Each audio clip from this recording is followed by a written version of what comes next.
Hello everyone, welcome back to the Tottenham Hotspur career mode here in FIFA 22. I am recording this episode immediately following the previous one. About midway through that episode, well, maybe not midway, it was after my first goal in the Liverpool game. I noticed that my game capture was recording a little bit glitchy, so I ended up stopping the recording after that game. As I went to watch it back, I also realized that I was having some severe audio issues as well, so I haven't actually edited that video yet, but I'm assuming what I probably ended up doing was, for that part of the video, just doing a voiceover narration for that part. I stopped that recording, I reset my computer, and everything seems to be flowing pretty well. You know, knock on wood, hopefully this episode will be fine. So in the previous episode, we simmed that first game against Brighton there. We then played the game against Leicester and won 3-1. And then we absolutely dominated Liverpool 6-0 in what was a battle of first versus second. Although I am still, like I said, upset that my game capture and technical difficulties kind of got in the way of that win. I wanted to simulate these three games to end that episode, but instead they're going to be simmed in this episode, and then we're going to get into the January transfer window after that, in which we will probably sim also this game against Watford, and then my initial plan was to play both of these games against Arsenal and Chelsea, but with having to now simulate those other three games, I'll probably just play one because I'll also want to spend some time in this episode focusing on some of the transfers, which I will show you in just a little bit here. The first game of today's episode will be the Carabao Cup. It's actually the quarterfinal, so we are pretty deep into this competition. I am still, though, trying to give my first team as much rest as possible, so we are going to simulate it here with the second team. The only change I've had to make is now that Bergwijn is out injured for pretty much the rest of the season, and he was starting at that right striker spot up there, I have decided to start Dane Scarlett, who is one of the players that is loan listed, but for now he'll be getting some game time with the second team. It is away. I'm not horribly concerned if we lose this competition. This isn't one that I think is necessary for us to win. It would be nice to get some of that prize money, but if we lose, I'm not too bothered by it. And with the second team, it does end up going to pens, but we win 4-3 on pens. Again, a win is a win. I'm not too concerned what happens in this competition, but advancing is at least nice for the prize money and getting our second team some more experience and game time. We have a really odd message here from Steven Bergwijn, who's saying he's willing to play any position to help support the team out. I mean, I appreciate it, Steven, but you do realize you're going to be out for the next 7 months, so you won't be playing any positions at all. We have an international management offer here from Denmark. Now, this one is interesting. Denmark is a great team. I already play with Højbjerg, who is a great Danish player. I'm not going to accept this. I'm also not going to reject it right away. I am going to stall and see that I have until the end of February pretty much to accept it. So if I don't get any better offers in the meantime, I actually think I will accept this. But for now, we'll just wait and see what other offers come in. Our next Premier League game comes against Crystal Palace, who currently sit in 12th, which is not too bad compared to how they're doing in real life. I am, though, just going to give this a quick sim with the first team and hope that we get a big home win. And it is a resounding 4-1 win. Reguilon gets on the board, Son, Kane, and Lo Celso, so 4 different goal scorers. The love is being spread around. Our final Premier League game of the year of 2021 comes away against Southampton, who sit in 14th. Again, I'm hoping that we can get a win with our first team and end the year on a positive streak. We do have a couple tired players in Sanchez and Reguilon. I'm just going to leave them in there, though, because they do have a bit of a break after this. And it's a 2-3 win, although we did need a 90th minute winner from Harry Kane to secure the 3 points. Emerson Royale also scoring a goal, as well as Son opening the scoring. So once again, 3 different goal scorers. With that win, we do enter the month of January and the opening of the January transfer window. We have a Youth Squad monthly report here. We also have Rusu leaving on loan, and then the email about the transfer info. So let's go take a look at the Youth Squad here. We still don't have any players that are old enough to promote yet. They're all still only 15. Oh, actually, we do this guy, Blerinka, who is 16 and has great potential. So I'm going to promote him and then add him to the loan list. Everyone else, we still have to wait a little bit till they turn 16. So I'm going to be honest, and unless we get a big offer in from one of our players, we are probably not going to be able to afford anyone this transfer window. We only have about $20 million to play with, and that's with like no wage budget. So we would have significantly less.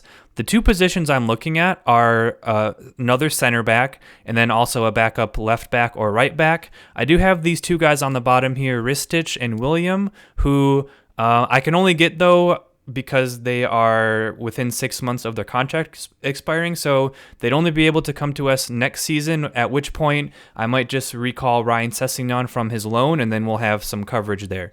So I'm probably not going to go in for any of these guys right now.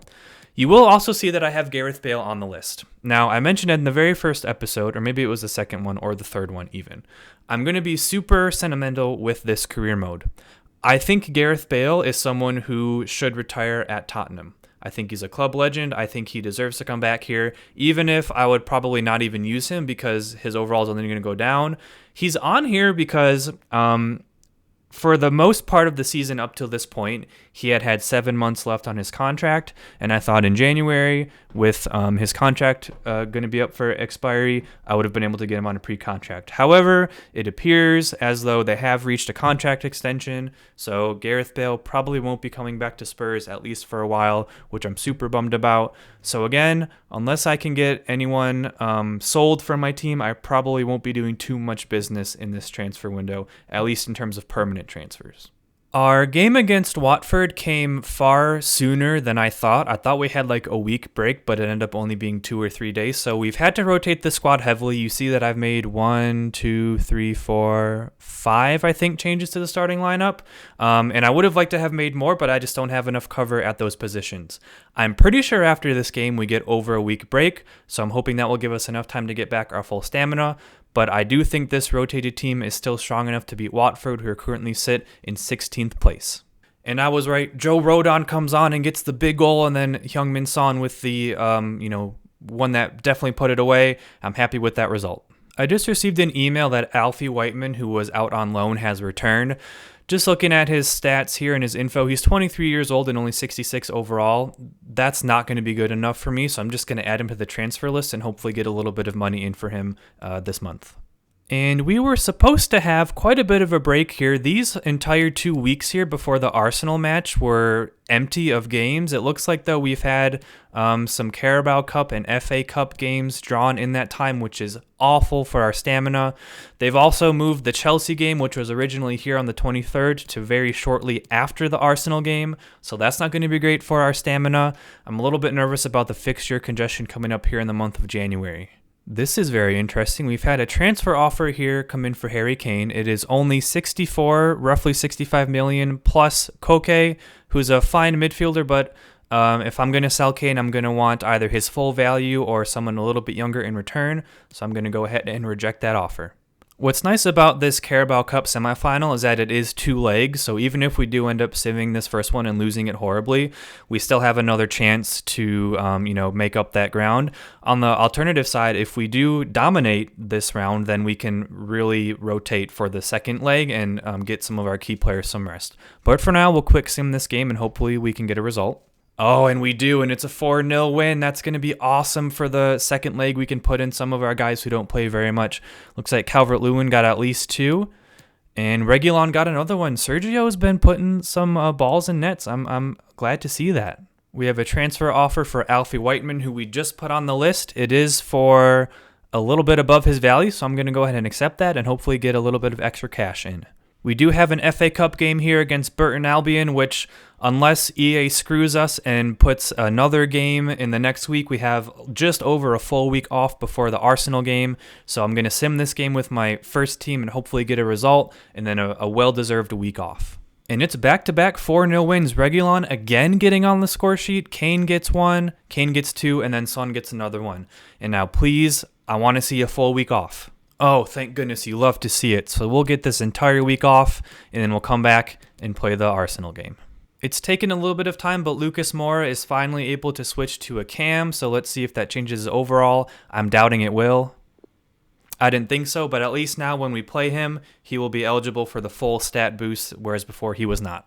On the eve of the Arsenal game, we received quite a few emails here. We got some prize money from the FA Cup. We have a transfer offer for Lucas Moura, who I was looking at selling, but with Bergwijn's injury, I'm not so sure right now. I'll have to reconsider that.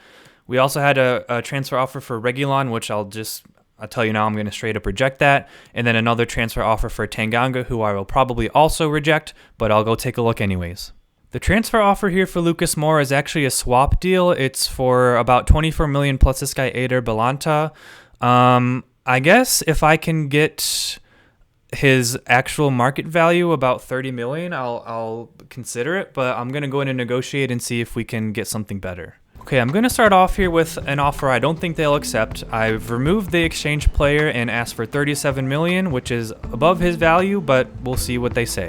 And they actually accept, which now means that I'm going to have to look at some center attacking mids that might be a little bit younger that we can bring in if we do end up selling him. Reguilon, straight up rejection. Tanganga, I'm also going to reject, at least for now, because I've been using him this season as a backup left and right back, and I really need him to continue to play there, so we'll reject that offer. We have two more transfer offers here. We have an offer for Emerson, who I will not be selling most likely at any point in the career mode unless we get some ridiculous offers, so we will reject that. And then also we have a loan offer for Joe Rodon, who is my starting center back for my second team and sometimes plays for the first team as well. I know we're trying to upgrade him, but it doesn't look like we'll be able to right now. Even though it is just a loan deal, I need him for this season, so we will reject that offer as well.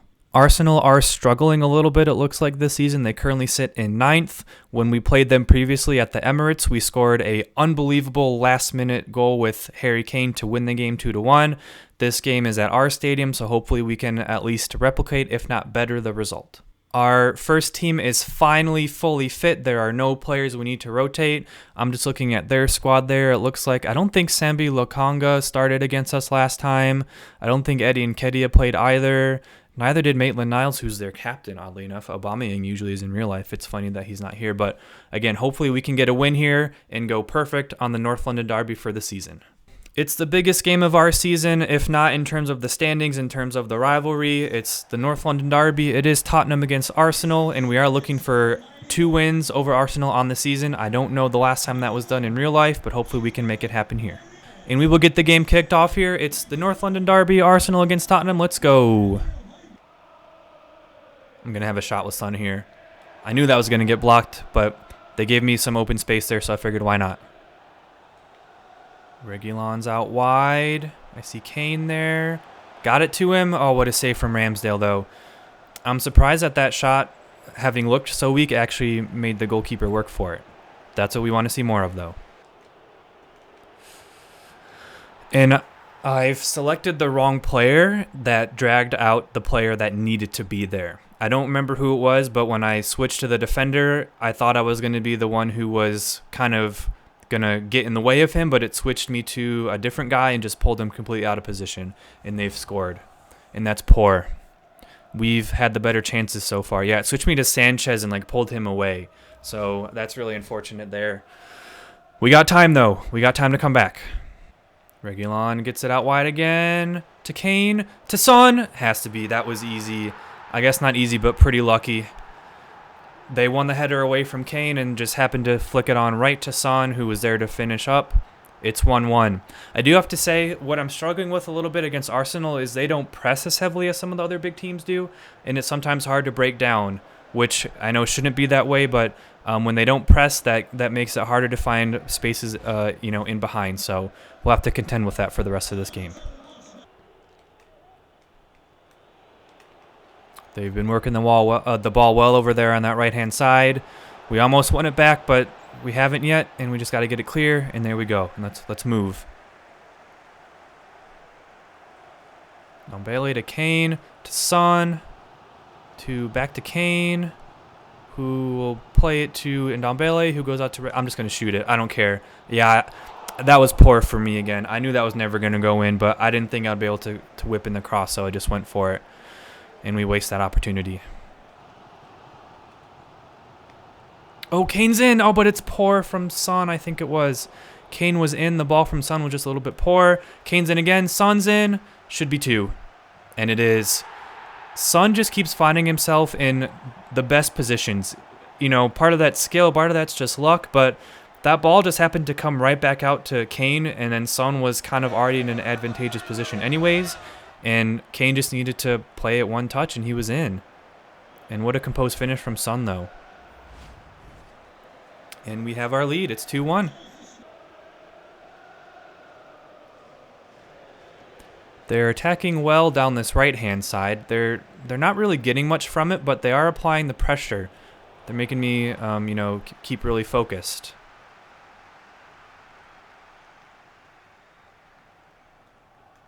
I see Reguilon down the left. I see Kane following up. I see Ndombele, who will finesse, and Kane will not get the follow-up. I thought Ndombele would have finessed it with his left, which I wanted, but he went with his right, and that was really poor from him there. Kane plays in Son, who was blocked off well there to Ndombele. Nope, wrong. Kane will finesse it, though. I wanted to play to Ndombele, who was open for the shot, but I must have pressed X a little bit too hard, and it went too far. But we get another shot here. Maybe. Lo Celso. Back to Lo Celso. Has to one-time it. And it's in! What a 1-2 play! Oh, those 1-2 plays down the middle are just ripping them open. Lo Celso to Kane. Back to Lo Celso, who one-times it. And it's in the back of the net. It is now 3-1. What a turnaround. They're actually attacking down the left side here with Garcia. Give us a chance to give this side of the defense a little bit of time to actually get in the game. And they defend pretty well, and Hugo will claim. And that'll be halftime. Well, we conceded a really stupid early goal. The switching on defense did not work in my favor, but we've then hit them on the, pretty much 3 similar goals, just with quick passing, and we'll take a 3-1 lead into the second half. Exactly what we want. They've worked it out wide again to Alvaro Garcia, and I think we'll be able to head that out and work it down towards their end. Don't have too much to work with, so we'll hold it up. We'll go to Emerson, who can't get past, so we'll have to slow it down here again. Oh, they have a good chance here to get it in. Oh, but he's scooped it over. We didn't deal with their long ball in very well, but Aubameyang just scoops it over Lloris, and we'll get the goal kick. Looks like they're bringing on Thomas Partey here, who could disrupt us in the midfield a little bit. Got to watch out for that. And Ndombele's in. It's too far. Oh, and Ndombele was in, but the pass was just a little bit too hard, and Ramsdale claimed it just before Ndombele could get there. Now we have to defend on the counter. Let's push him back. Kane is back defending. They've worked it wide again. Just hold him. Don't let him whip in the cross. And if we do head it out, just like that. And that's never going to trouble us. Good defense, guys.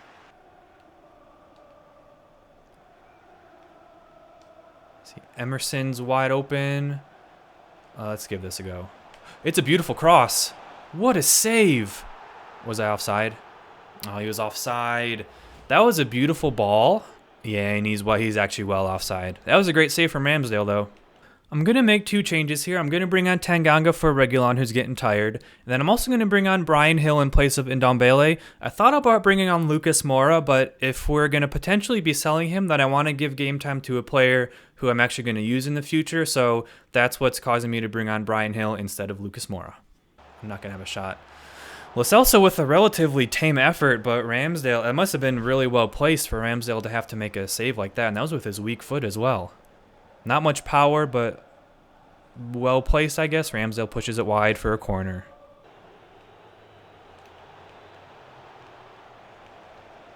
Hugo with a save. Again, I wasn't talking very much, but they worked that ball really well. Hugo made a great save, though, to keep it at 3-1. Tanganga's down here. Played into Lo Celso, who does not get a great cross. We're going to make our final substitution. Kane's had a pretty good game, but he's a little bit tired, so we're going to bring on Calvert-Lewin to see out the final 10 minutes or so of the game. We have a corner to defend here. Hugo made a pretty decent save. Let's see if we can defend, and we will. I won't even press X to head that out. We'll just dribble it out. Let's see how far we can get with Gio Lo Celso. He's getting closed down here, and we'll just hold up and play it back. Emerson is in, and I think I'll have a go from a really tight angle. I knew that was never going to go in. I pushed it a little bit too tight, but I thought, why not?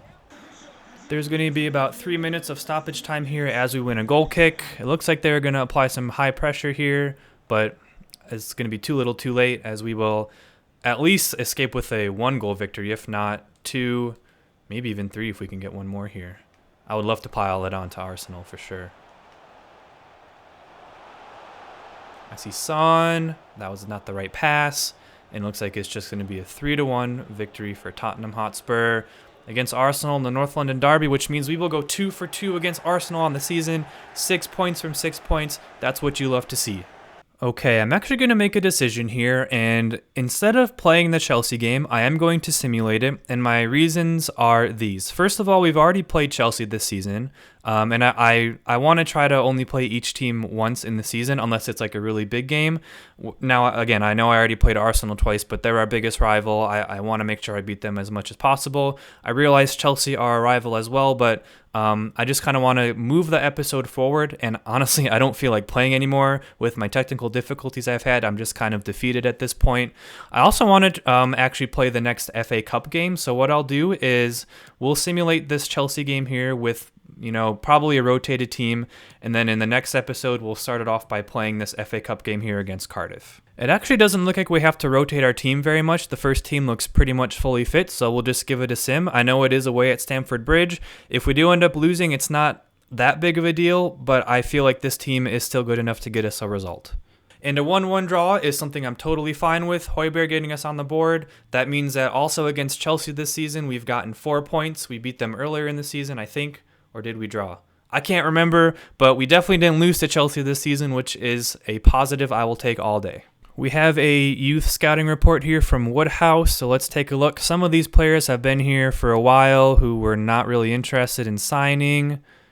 Musat, who once had higher potential, now only has 85, so I don't feel any interest in signing him. Dinescu, I don't feel like signing. Let's look at some of these potentials here. Lupu has decent potential, but not a very good overall. I think we'll leave him scouted unless this is the end of the scouting period. Then we'll sign him, but we'll leave him for now. We'll leave Radu, and then Movila. This guy looks good. Again, low overall, high potential. So if I go back, it has ended. So I'm going to sign this Movila guy, and I'm also going to sign the other guy that had 94 max potential, Lupu. So, again, they don't have super high overall right now. They probably will never see game time for Tottenham Hotspur unless we need to super rotate, but they're good to have, as backup anyways. Oh, and it looks like Svitanovic is also finally 16, who's been in our youth academy for a while, so we'll promote him, Lupu, and then also Movila to the first team, and then just immediately put them out for loan. Again, obviously, Movila is probably never going to play with that overall, but, sometimes the loan system can be a little bit broken, and players can grow like 10 overall in a season. Hopefully that can happen with some of these guys. Before we end today's episode, I just wanted to take a quick look at some of my team stats here. Son is leading our team with 16 goals, which is not surprising. He has been scoring in bunches lately. Kane is next with 12. He also has 12 assists, so, he's on for another very balanced season. Ndombele led our team earlier in the year with goals. He's now dropped to third, but he's still got double digits, which is awesome. Calvert-Lewin coming off the bench with 10 goals is awesome. Lo Celso is doing a pretty balanced job of scoring and assisting. And so is Reguilon, like 6 goals and 4 assists. That's awesome from a defender. And then I also see Emerson down here is also providing some assists. So it's awesome to see so many different players from different positions contributing goals and assists. But like I said, we will leave it here. In the next episode, we will play in the FA Cup against Cardiff. Thank you all so much for watching, and be sure to stay tuned for the next episode.